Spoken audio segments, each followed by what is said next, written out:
Good evening. My name is Prithili Modak.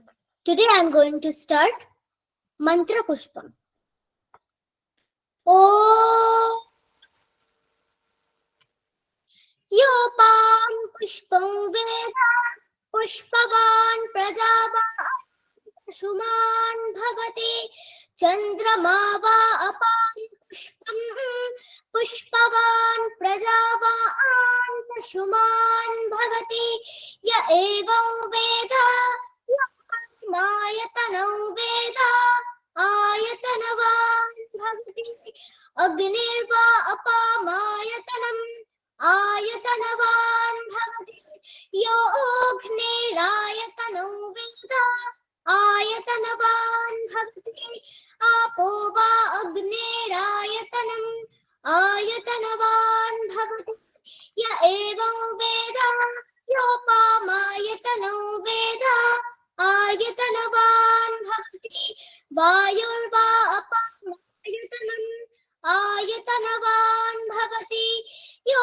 Vayurayatano Veda Ayatanavan Bhavati Apo Vai Vayurayatanam Ayatanavan Bhavati Ya Evam Veda Yopamayatano Veda Ayatanavan Bhavati Asau Vai Tapannapamayatanam Ayatanavan Bhavati Yo Mushyatapata Ayatano Veda Ayatanavan Bhavati Apo Va Amushyatapata Ayatanam Ayatanavan Bhavati Ya Evam Veda Yopamayatano Veda Ayatanavan Bhavati Chandramava Apamayatanam Ayatanavan Bhavati Yaschandramasa Ayatano Veda Ayatanavan Bhavati Apo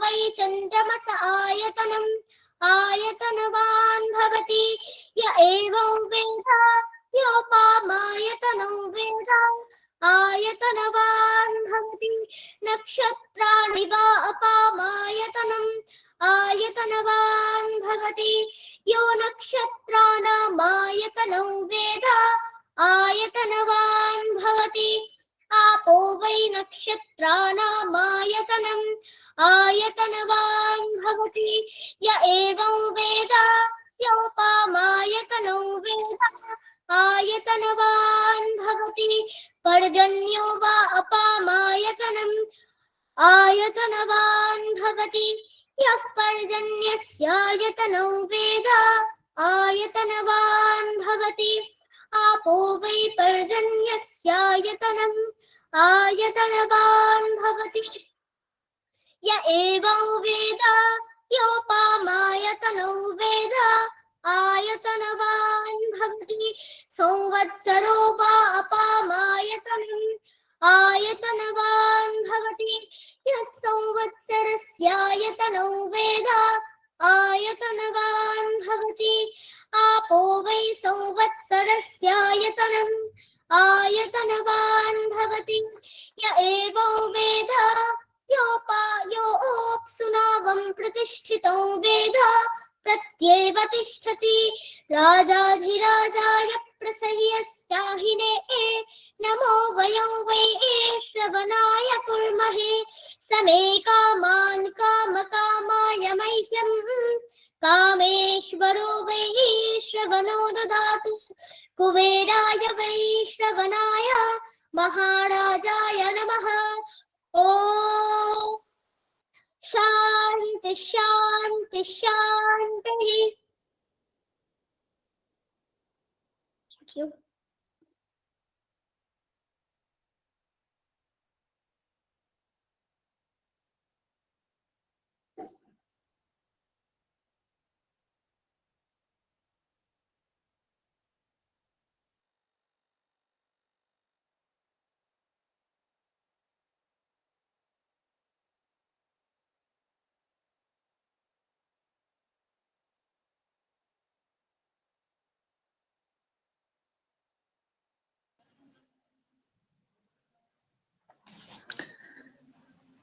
A very good evening to all of you. Myself, Shourodip Odhikari. It's an absolute delight to welcome you all to today's enlightening webinar organized by Modok Trainer Academy.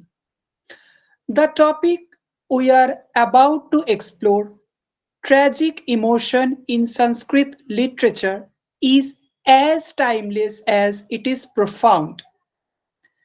Sanskrit, often regarded as the language of the god, has captured the essence of human emotions in such a way that transcends eras and tragedy, as portrayed in its literature, has directly a relation with human hearts, reminding us of the beauty and depth of life's most poignant moments.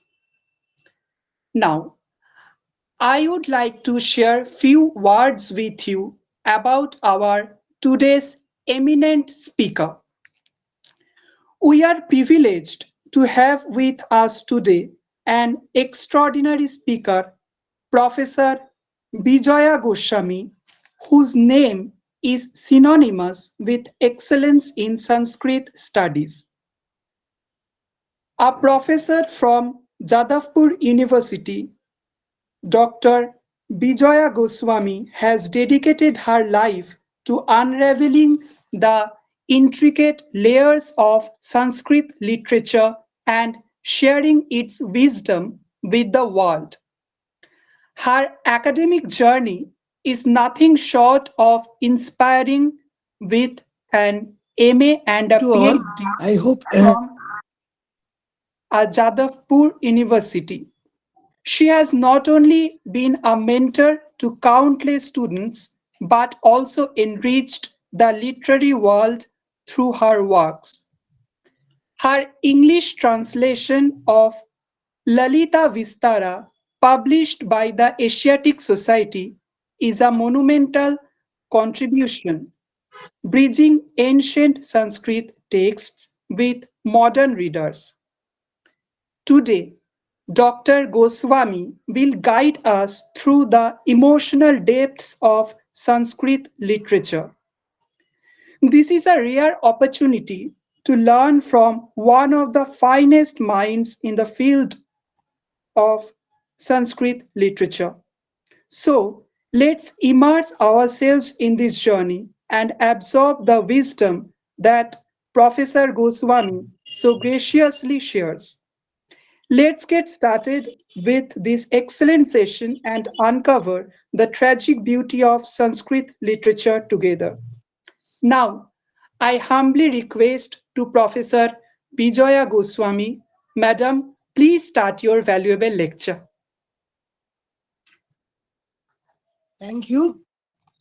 A good evening and a hearty welcome to all the listeners.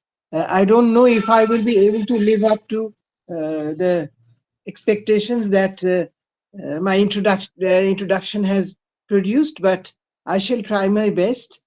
Only I must apologize because the network where I live is often very erratic. So, as the introduction was being uh, held on the net, it kept going off and on again. So I hope it won't be so difficult here, and you will all be able to hear me.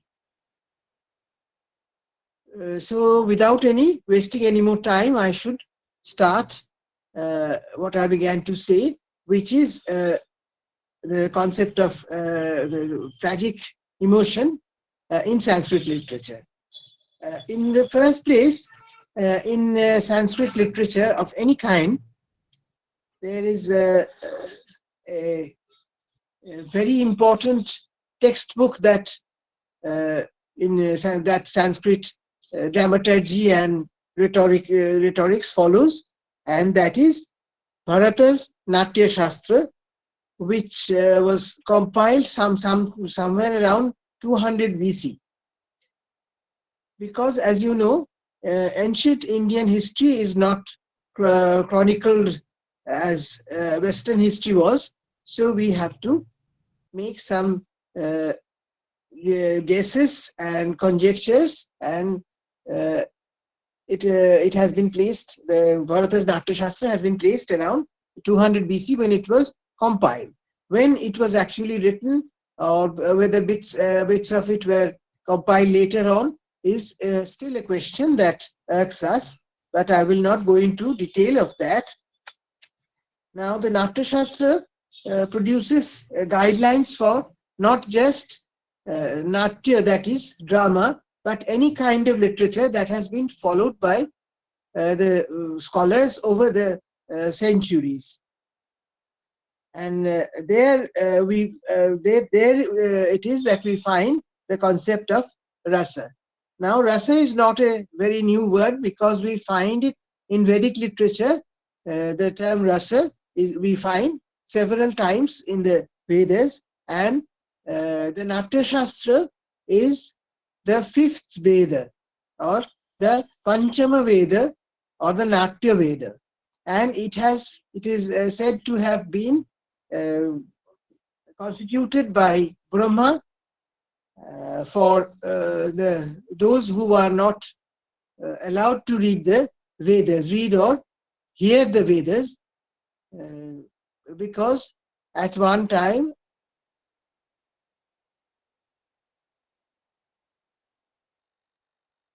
went up, sages and gods went up to uh, Brahma, and they requested him to who could not read the Veda, read or recite or hear the Vedas, because they had not given the sacred thread or Upanayana. And so this is for the common people, which includes women, because after a certain time, women were not given Upanayana. Anyway,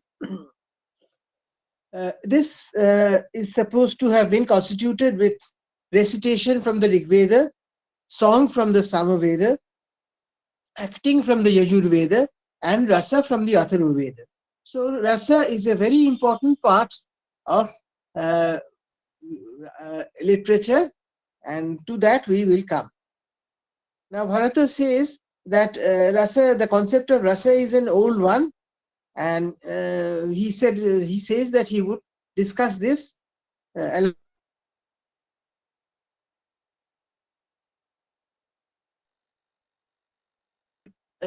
saying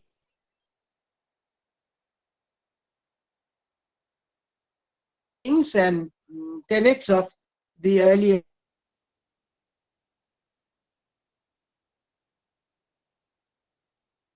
Brahma, comic, Karuna, tragic, Raudra, violent, Veera, heroic, Bhayanaka, horrifying, Vibhatsa, disgusting, and Adbhuta, wonderful.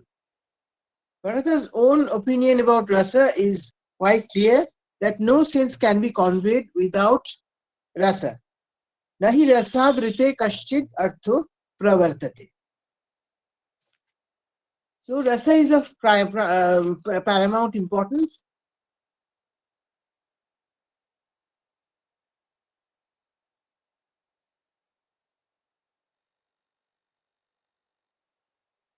As to the use of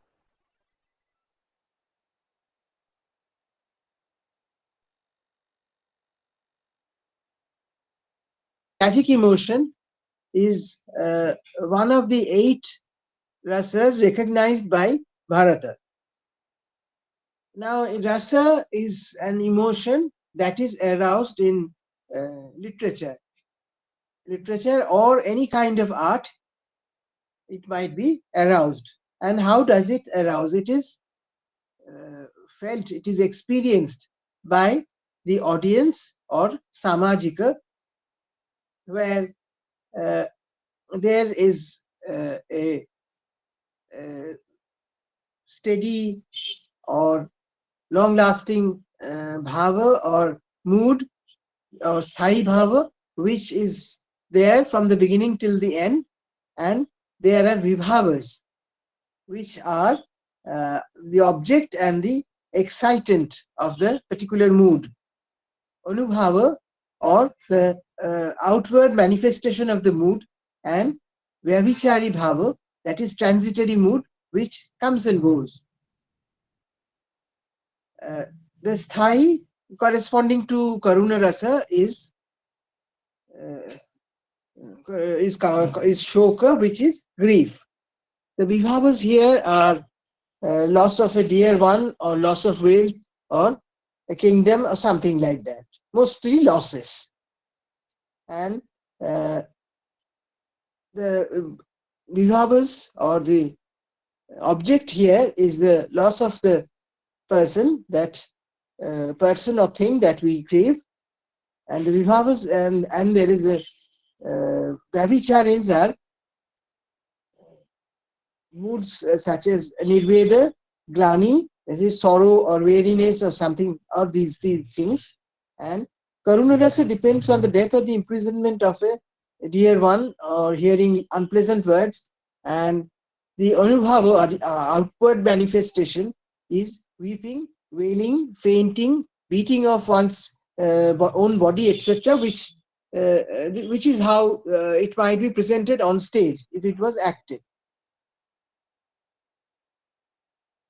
Uh, it is a clear conclusion of the Indian poets and dramaturgists and rhetoricians, all in India, had a great esteem for the Karuna Rasa. Although the Vipralam, the Shringara Rasa, the romantic mood, is said to be the primary one, the Adi Rasa, still Karuna is one of with great importance. And as a matter of fact, Sanskrit classical literature commences with the uh, Karuna Rasa. We are all acquainted with the Ramayana, the great epic Ramayana, which begins, as we know, with an instance of shoka. We read about a hunter killing one of a pair of croncha birds, and the weeping of the bird which is left behind. This was witnessed by the sage Valmiki, who was inspired by this verse, happening, to utter the first verse after the Vedas. We all know that Manishada Pratishtang Tvamagama Shashwati Sama Yat Krauncha Bithunad Ekam Avadi Kama Mohitam. This was the first verse beyond the Vedas which was uttered then. And when the Ramayana had to be written, Brahma said that Valmiki was to compose this in that meter, that shloka meter, and that henceforward it would be called shloka after shoka. The shoka, the grief of the bird, has inspired a great epic that has lasted even until today. And this shoka is the bird's grief, not that of the sage, because if one feels this grief oneself, one cannot make it turn into rasa. This it is claimed in a later work, the Dhvanyaloko, that the soul of poetry is the suggestion, or dhvani. Rasa dhvani is the paramount in the suggestion of various kinds. And in Ramayana, the suggestion of Karuna Rasa is the soul of the work. And how is it the soul of the work? It is not just because of the bird being killed, or its mate left without its beloved. It is the eternal separation of Rama and Sita, which ends the epic.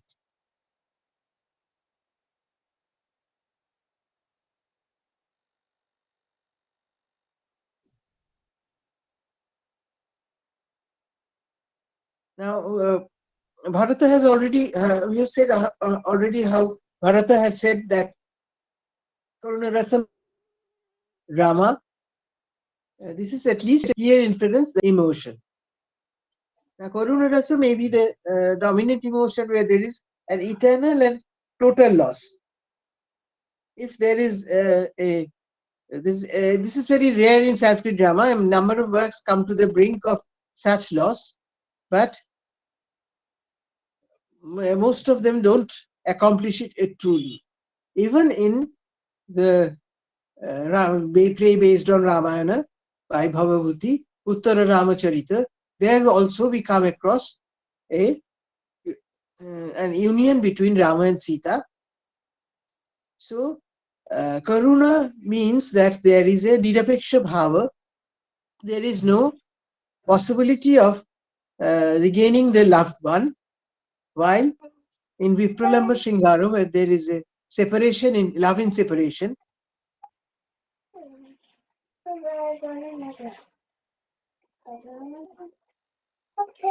Apeksha Bhava, there is possibility and expectation of reunion. So the scope of both these rasas are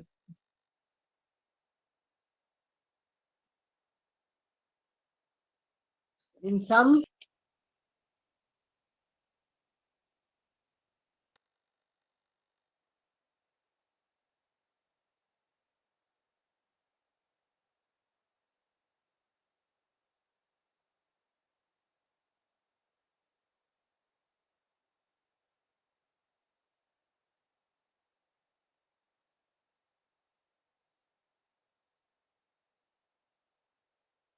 is the dominant emotion.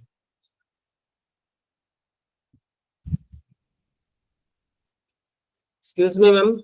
The thing about Karuna Rasa is that Hello. yes, Is it possible to disconnect and reconnect because your audio is not properly? okay, I'll disconnect and I'll return. Yeah. Because Reconnect. as I said at the beginning, the net here is very erratic. Disconnect and reconnect, then only.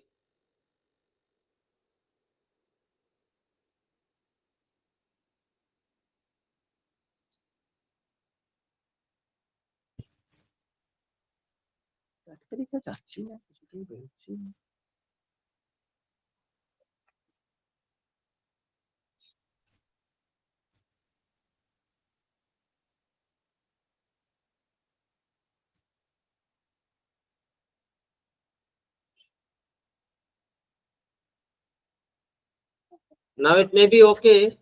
Please try. Say something. Yes, I hope you can hear me now. Yeah. Okay. Here the network is sometimes very erratic. So let's hope it will stay this way for some time.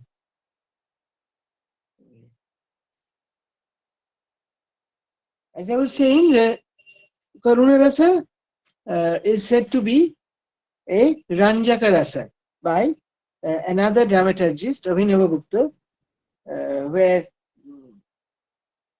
in his commentary on the Natya Shastra, he says that the Karuna, Hasya, and Adbhuta Rasas which also act as Angi Rasas in three types of plays. The Karuna Rasa in Utsrishtikanka, and the Hasya in Prahasana, and Adbhuta in Bhana. These rasas, these Ranjaka rasas, they have a wider appeal. They are mainly for the common people who are not so learned as a lot of the audience. The people who are not so educated, and that includes women and children, because very few women receive the education their menfolk did. This clearly testifies the appeal of Karuna Rasa to the common people who are quick to empathize in distress. Now we come to the concept of tragedy in Sanskrit literature. The Karuna Rasa and tragedy need not always be identical. As G.K. Bhatt, one of the most sensitive thinkers on the Indian scene, has offered a masterly exposition of the tragic concept in Sanskrit literature.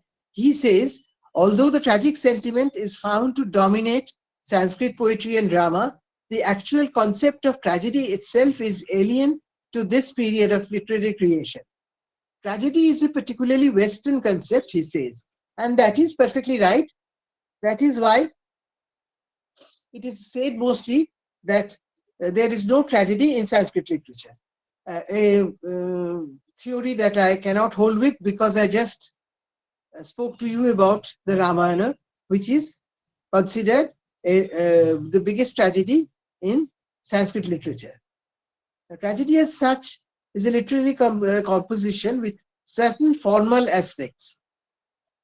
And in Sanskrit literature, generally, the death of a hero does not occur in literary works, because normally we do not do not enjoy death as G.K. Bhatt has said. The death of a hero is alien to Sanskrit dramaturgy. In literary compositions of the epic type, death of a principal character is occasionally shown, as for instance in Kalidasa's Raghuvamsha, where Indumati dies suddenly and Aja commits suicide sometime later, or in Barna's Kadambari, where Pundarika, Mahashweta, Chandrapida leave one existence and enter on another birth. But in these compositions also, reunion and happiness are promised and shown, if not in one existence, then in heaven or in another existence. In this view, the separation between Rama and Sita is not eternal either, since they are destined to meet in heaven. Now, this lack of tragedy in Sanskrit literature is something that takes the imagination of a lot of people, since the poets and dramatists are fully sensitive to the grief and sorrow of all, including non-humans, as we have just seen about the bird. But they do not accept a tragic ending. Bharata himself has said the death of a hero cannot be depicted in a play, unless there is any, later writers say, unless there is a possibility of that person coming back to life, which often happens.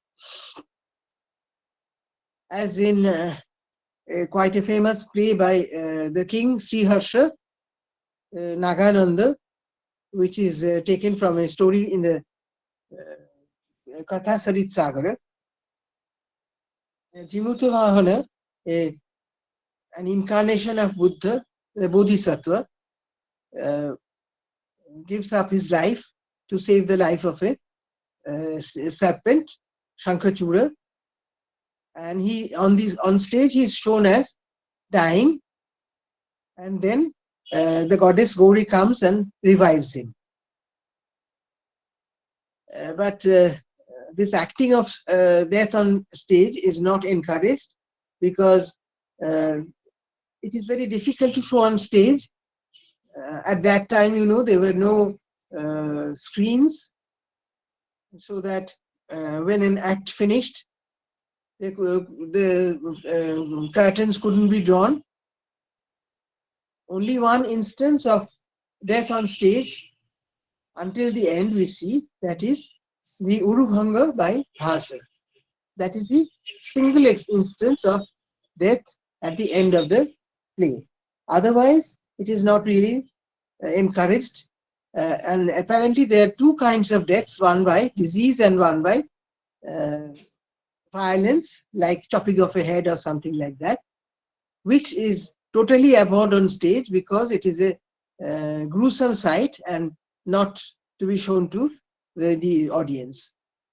But death as such is difficult to portray on stage, as Abhinavagupta says, that how is a dead person to leave the stage after his death?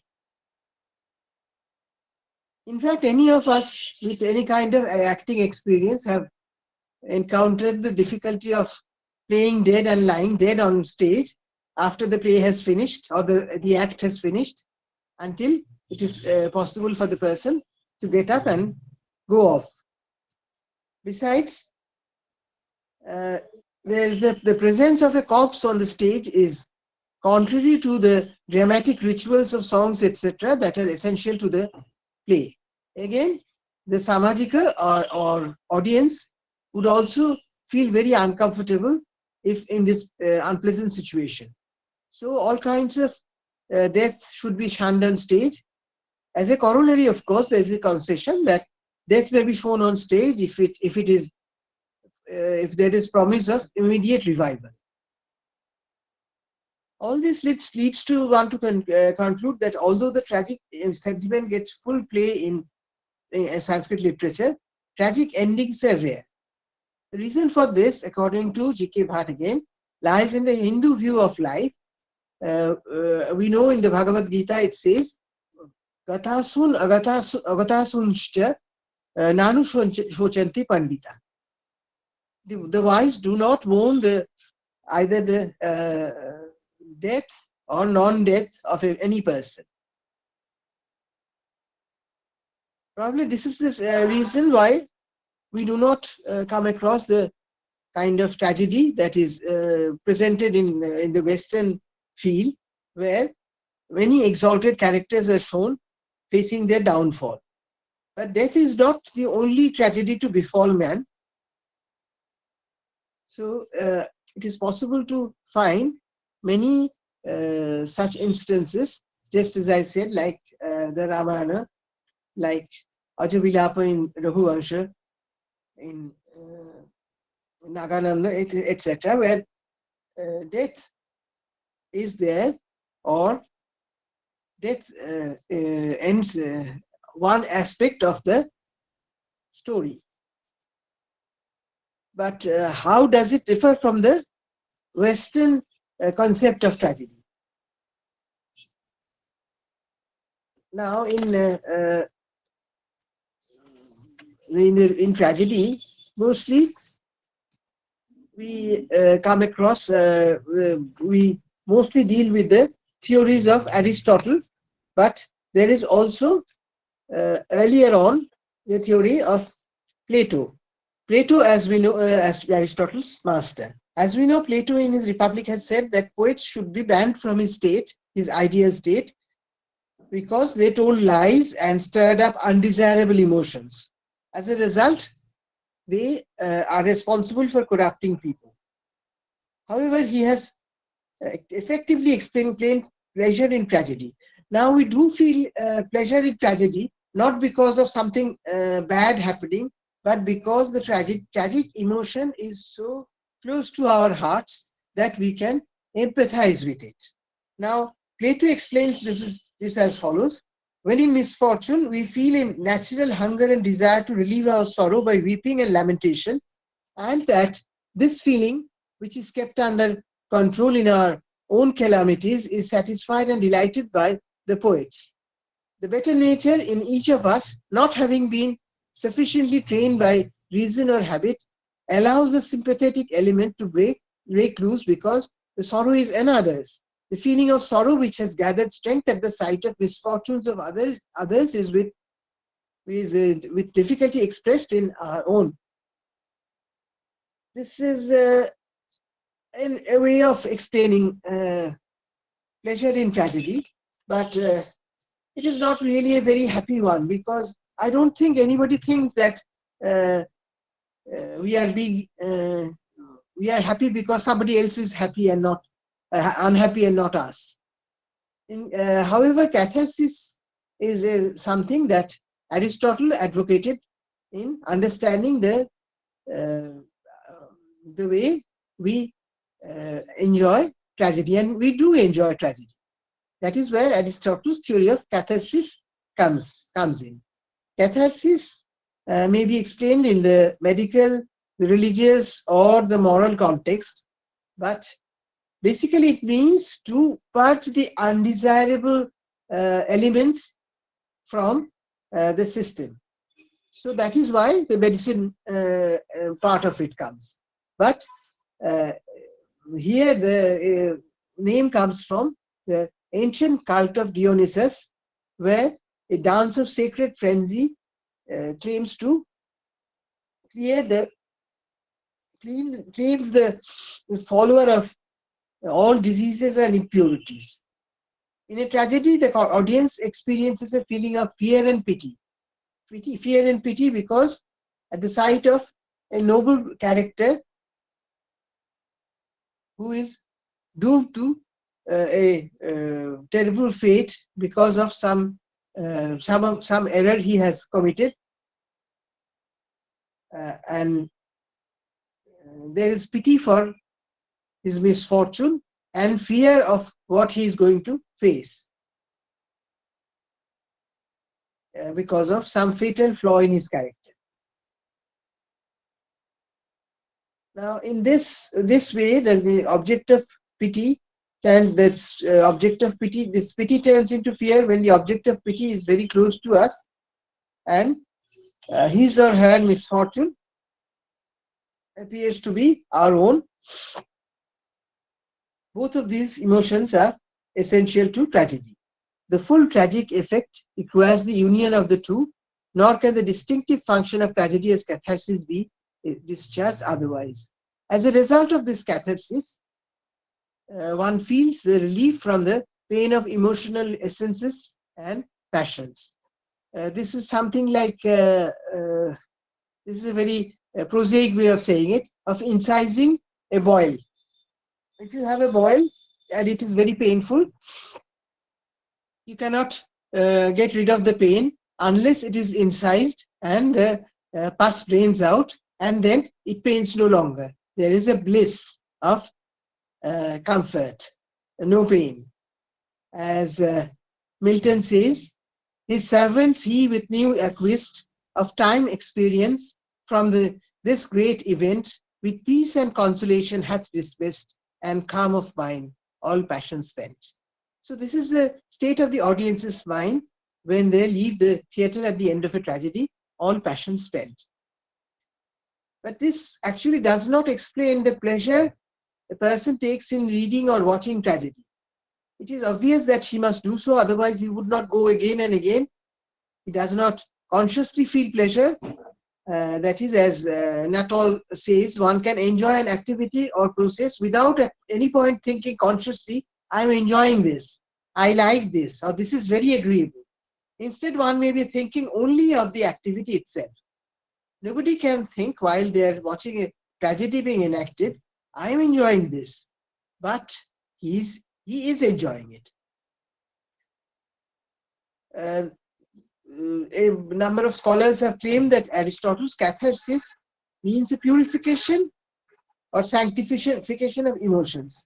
But actually, the catharsis is not a sanctification or purification of emotions. He clearly says it is the organism, that is the audience or the reader, who is purified, not the emotions.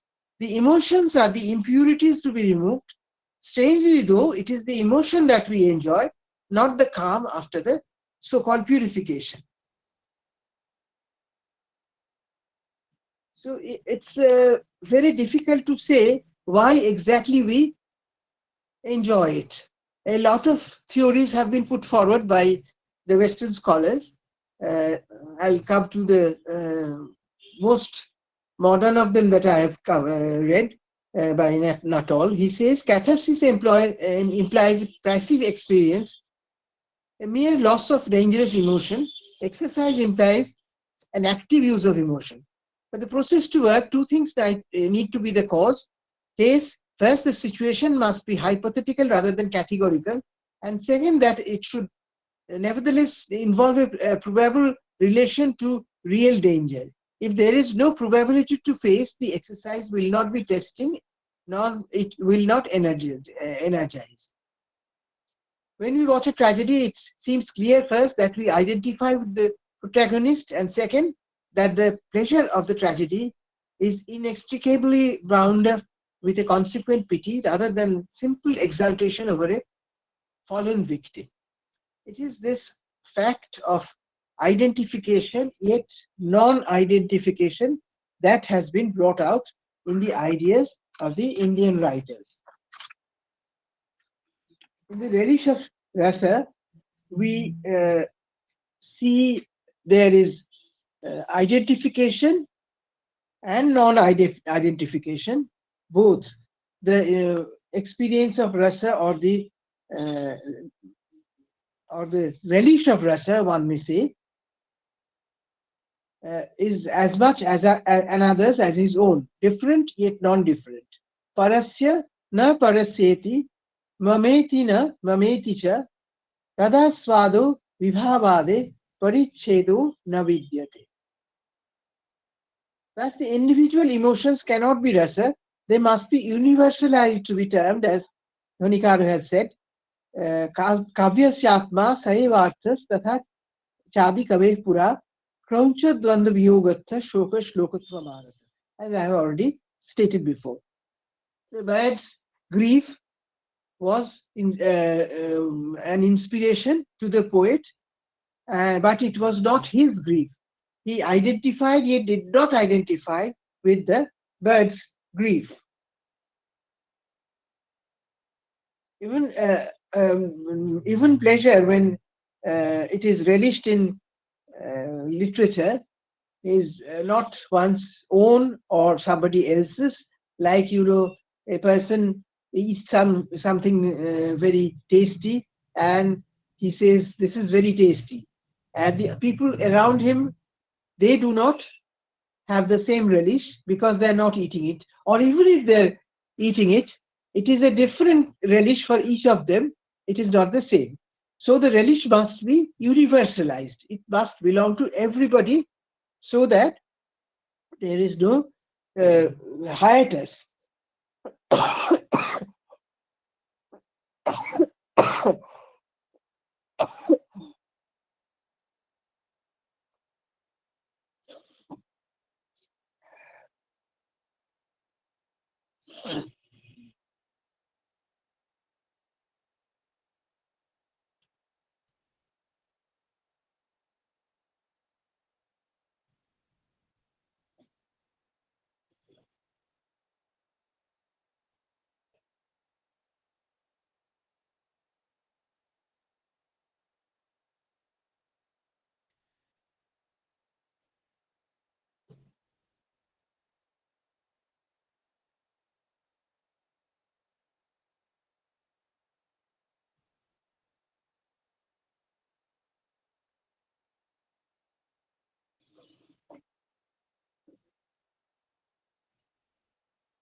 So personal emotions, personal enjoyments are universalized into a general and pleasurable state where we enjoy all the different emotions.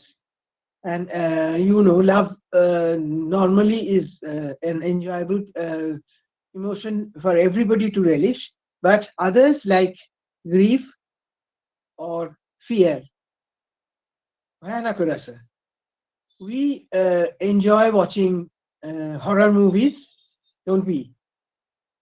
That is because that horror or that fear has been universalized into a general and pleasurable state. So all these are universalized and made into everybody else's. That is the particular attribute of literature. It is the creation of the poet or the writer. The author is Hladaika Bani. That is, from that we can get only pleasure and unmixed pleasure, unadulterated pleasure, unmixed by any kind of sorrow or grief or fear or unhappiness. That is, when it is possible, one loses one's identity in tragedy or any other form of art. So one does not feel pity at witnessing of a tragedy, but grief that is sublimated into pleasure. This universalization, this sublimation is there because we want to relish that, we want to enjoy that. Grief, when it is universalized and sublimated, is no longer a personal thing. It belongs to all humanity. That is why it has a universal appeal. This does not mean that a tragedy must necessarily end in death or permanent separation. The ideas of tragedy have undergone many changes over the years. Even in Western tragedy, we have seen the evolution of various kinds of ideas. Like after Aristotle, there were other thinkers. We have the Christian tragedy where there is an element of poetic justice, or in modern times, it is a totally different kind of tragedy. It is the kind of tragedy we encounter every day in our lives. And in Indian literature also, we do not have the classical Sanskrit background in all the kind of drama. I can speak with more authority on Bengali drama, which are more sort of westernized, and they do not relate so closely to the classical model. So, but even then, there are tragedies. So, the idea of tragedy is changing over the years, and tragedy is something that I may safely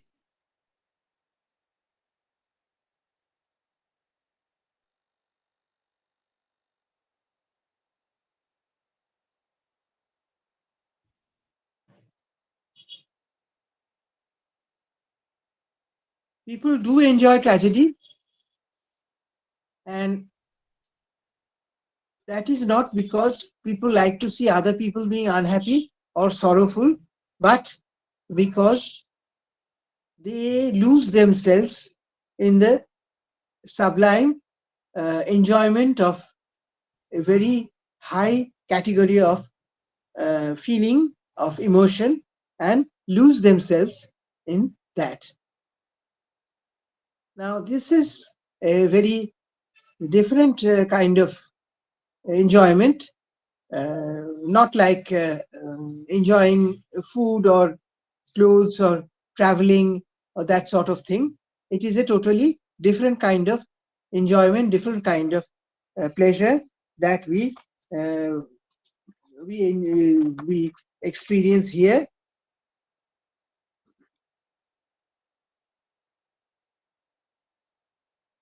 And particularly in tragedy, in spite of the sorrow, it comes very close to our hearts.